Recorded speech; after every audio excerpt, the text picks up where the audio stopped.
Merry meet everyone and welcome back to My Pagan Life as always. What are the steps to casting a spell and are there some tips that can help you to success?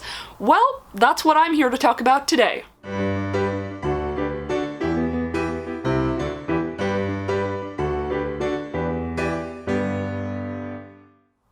Before we can really get into anything, guys, here is an incredibly important disclaimer. What you're about to see in this video is simply my thoughts and experiences. Now that that's out of the way, let us get on to talking about the 5 steps to casting a spell, and they are the following. Number 1 is define and prepare. I'm going to be talking more about this topic in my upcoming summer vlog 2020, which I am super excited for, by the way. Preparation is key, at least when it comes to most spells. First off, you need to define what it is you wish to achieve with the spell and what your intention really is. When that is done, you need to define your tools and what assistance it is you require, and when all of that is done, you need to put it all together and make a plan. And remember, make a plan that makes sense to you. Number 2 is to meditate or to visualize. Now that you've defined your intention and you've defined your spell, it's time to see what it'll actually look like. Do this by envisioning what it is you want to achieve. Make it as real and as tangible within your own mind as possible.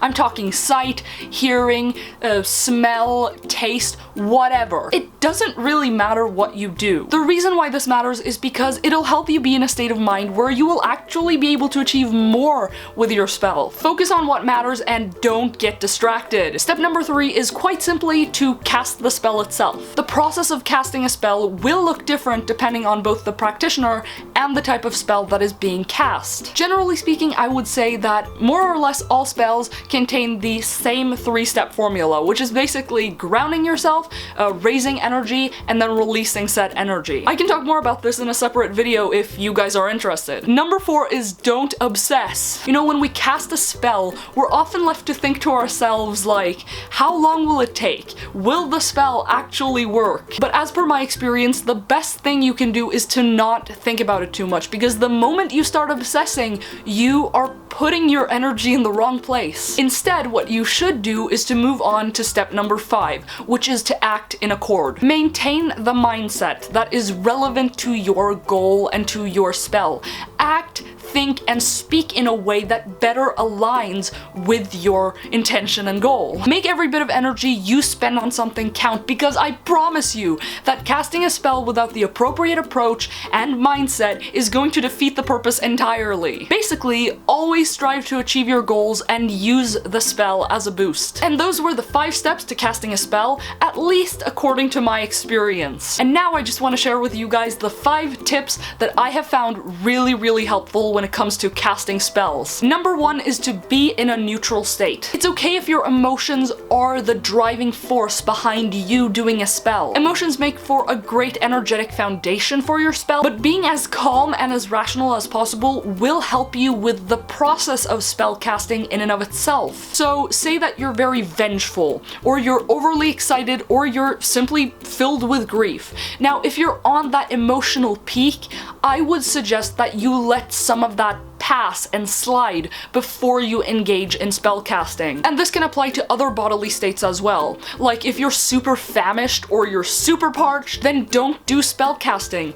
Go get some food, go get some drinks, you know, replenish your energy before you go and cast a spell. Or say that you're struggling with a cold. If you're having a cold and it's obstructing your energy flow, or it's simply making you distracted, then let the illness pass and then get back on track. And I know there are exceptions to this rule, guys. There are practitioners out there who have chronic pains, who have other forms of illnesses that don't really go away, and that's fine. You can still practice magic and cast spells, but be in as good of a state as you possibly can before you cast a spell. Number 2 is to find your approach/style. Now, I know this isn't something that happens overnight. I should know because I struggled to find my own witchcraft style, so you know, it's okay if you can't get this one down immediately, but there is no denying, at least in my opinion, that if you know your witchcraft approach and style, you will feel so much more comfortable and so much more confident in what you're doing. For instance, I know that I love working with the elements,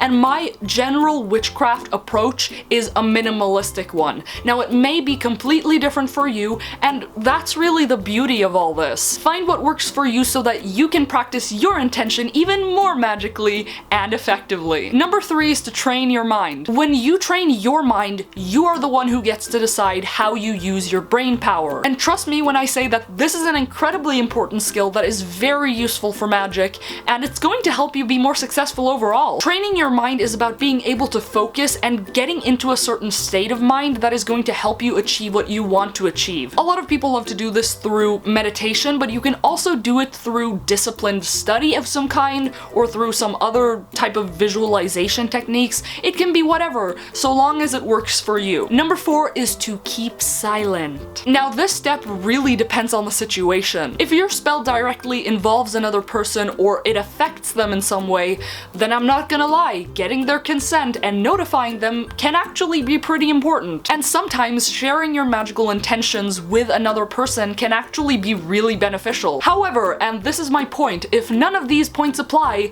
then keep silent. Witchcraft is widely considered a practice of secrecy for a reason. Or probably for a number of reasons, actually. The reason why I think this is important is because the knowledge and experience you carry within you can be extremely powerful, and so being able to utilize that for what it's worth without distractions can be a good idea. And number 5 is to be mindful and selective. If there's one thing I believe that I think will never change for me, it's the following. Pick your battles wisely and direct your energy towards the things that really matter. Now don't get me wrong, I'm a huge advocate of having an open mind because it is important to be open to different possibilities, very, very much so. But as a magical practitioner, you need to know when to be selective, and instead of trying to do everything at once, try to be mindful, okay? Try to be mindful of both the things that are going on around you and the things that are happening within yourself. And those were all the steps and all the tips that I had to share with you guys. Now, before I run out of breath, I have something very important to share with you guys, which is most, if not all of these points are nuances of the same thing, which is to basically don't lose sight of what you're looking to achieve, don't be distracted, stay focused, and do things your way. In witchcraft or in Magick, there is no such thing as a step-by-step guide or a recipe to anything, really. But I do stand by these steps and these tips, and my opinion is that if you keep these things in mind, you're well on your way to casting successful spells. And that was it for this video, guys. I hope you found it useful, and again, remember, these are just my experiences and thoughts and insights and all of that good stuff. Make sure to like, comment, share, and subscribe for more content on this channel. You can also support this channel through Ko-fi, link is down in the description below, and until next time, guys, blessed be from My Pagan Life.